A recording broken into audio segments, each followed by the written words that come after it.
ধন্যবাদ। আসলে আমরা যে আলোচনা করছি অনেক ব্যাপ্তি অনেক বেশি, বাট আমাদের এই আলোচনায় আমরা আমাদের বীমা খাতটাই আলোচনার মুখ্য বিষয় এসে পাইনি। আমরা যদি বলি একটা ফাইন্যান্সিয়াল পোর্টফোলিও ম্যানেজমেন্ট, তাহলে ফাইন্যান্সিয়াল পোর্টফোলিও ম্যানেজমেন্টে আমাদের যতগুলো ফাইন্যান্সিয়াল ভার্টিক্যাল আছে, যেখানে যেখানে সরকারের নজর দেওয়া উচিত, সেই জায়গাগুলো কিন্তু আসলে নজর দিতে গিয়ে ব্যাংকিং খাতে হয়তো বা নজর এসেছে, কিন্তু ফাইন্যান্সিয়াল সেক্টর হিসাবে যে বিমা এর সাথে অন্তর্ভুক্ত সেই নজরটা কিন্তু আসেনি। এবং যেটুকুন এসেছে বা যেটুকুন শুরু হয়েছে এর চেয়েও আমাদের আসলে অনেক বেশি কাম্য। আমরা আসলে বিমার কথা যখন বলতে যাই, নীতি নির্ধারকদের আসলে বিমার প্রতি অবহেলা, হয়তো বা বিমা আমরা যেই সেবাটা দিয়ে থাকি সেই সেবাটা সঠিক হচ্ছে না বিধায় মানুষের গ্রাহকের কাছে প্রাপ্ত যে দাবি অনেক রয়ে গেছে, সেই ব্যাপারেও কিন্তু সরকারের এই উদ্যোগ আসা উচিত ছিল। কারণ এই আস্থাকে এর যদি আস্থার সংকট থেকেই যায়, তাহলে বিমার কিন্তু অগ্রগতি হওয়ার সুযোগ আমরা দেখব না। আমরা ব্যাংকিং খাতে আস্থা ফেরানোর জন্য সরকারের বিভিন্নমুখী উদ্যোগ দেখেছি, কিন্তু বিমা খাতের যেই দাবি আমরা প্রায়ই দেখছি যে বিমা খাতের দাবি অনিষ্পন্ন আছে, সেই অনিষ্পন্ন দাবির কিন্তু মাত্র 5 থেকে 6টা কোম্পানির কাছেই সিংহভাগ দাবি রয়ে গেছে। তো সরকারের যদি একটা খাত অনুযায়ী বিমা খাতকে এর জন্য একটা ফান্ড ম্যানেজমেন্ট করে বাজেটে যদি আসতো, সেটার মাধ্যমে এটাকে পরিত্রাণ পাওয়ার সুযোগ ছিল। আমি একটা আন্তর্জাতিক উদাহরণ দিতে পারি যে 2008 সালে যখন আমেরিকায় ইকোনমিক ডিজাস্টার হয়, তখন কিন্তু বেল আউটের মাধ্যমে সরকার বিমা খাতের মাধ্যমেই কিন্তু তার সামগ্রিক ইকোনমিকে পুনরুদ্ধার করেছিল।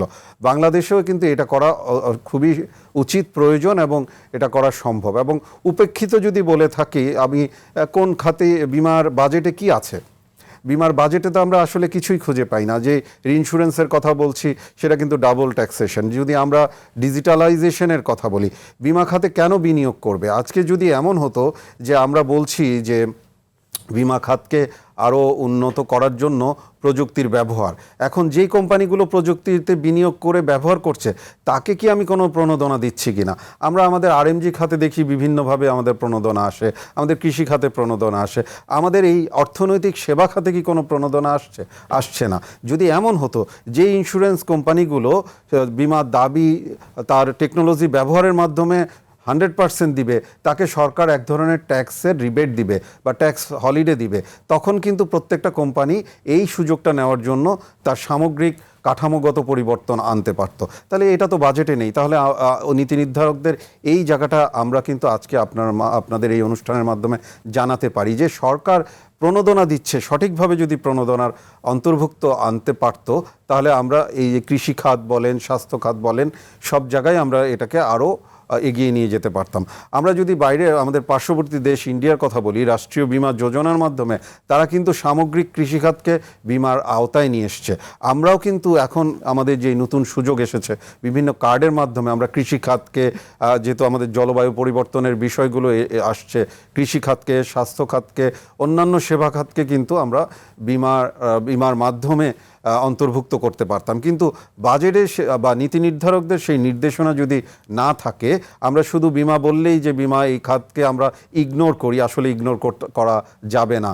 আমাদের ফাইন্যান্সিয়াল সেক্টরের যে পোর্টফোলিও ম্যানেজমেন্টে আমি অনেকটা আমাদের একটা হাতের 5টা আঙ্গুলের মতো মনে করি। একটা আঙ্গুল ছাড়া যেমন আমাদের কাজ হয় না, তেমন বিমা ছাড়াও কিন্তু আমাদের ফাইন্যান্সিয়াল সেক্টরের সামগ্রিক অগ্রগতি হচ্ছে না। এবং সেই অগ্রগতি যদি আমরা পার্শ্ববর্তী দেশগুলোর দিকে দেখি, শ্রীলঙ্কায় এত ইকোনমিক ডিজাস্টারের পরেও কিন্তু শ্রীলঙ্কা এগিয়ে যাচ্ছে, নেপাল অনেক ভালো করছে, ইন্ডিয়া পাকিস্তান তো আমাদের চেয়ে অনেক এগিয়েই আছে। সুতরাং আমাদের বাজেটের মূল জায়গায় যদি নজর দেয়, আমাদের এইভাবে খাত অনুযায়ী যদি নজর দেয়, এবং আমি যেটা একদম বলতে চাই যে এক ধরনের প্রণোদনার মাধ্যমে এই জায়গার অগ্রগতির জন্য যদি সহায়ক ভূমিকা নিয়ে আসে, তাহলেই আমরা এগিয়ে যেতে পারবো।